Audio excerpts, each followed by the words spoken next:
California Republicans have a golden opportunity to strengthen their weakened status during the recall campaign even if they fail to boot Governor Gavin Newsom. But a win-lose scenario isn't a sure thing. It could easily turn into a lose-lose outcome, depending on how Republicans play it. It's highly unlikely to wind up win-win for the GOP. The odds on Newsom surviving seem astronomical. He's much more popular than Governor Gray Davis was when he was recalled in 2003.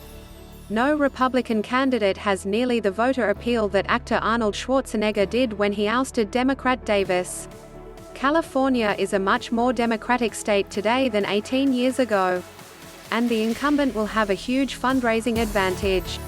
I think Newsom stays in office, says veteran Republican consultant Matt Rexroad.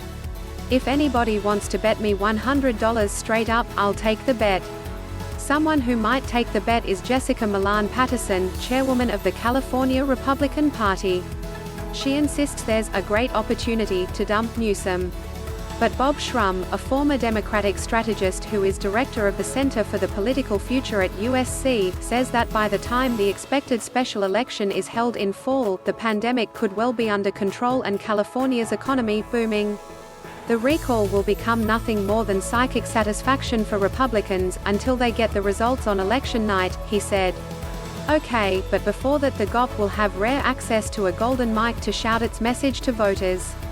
People are going to pay attention, predicts Republican consultant Dave Gilliard, a major strategist in collecting the 1.5 million voter signatures needed to qualify the recall effort for the ballot. This is the biggest California political story of the year. Republicans have to start clawing back bit by bit, and it's not going to happen in one election cycle, says Republican consultant Rob Stutzman, who was Schwarzenegger's communications director. The California GOP hasn't elected a statewide officeholder since 2006. And its status in the legislature has tumbled into a virtually irrelevant super-minority.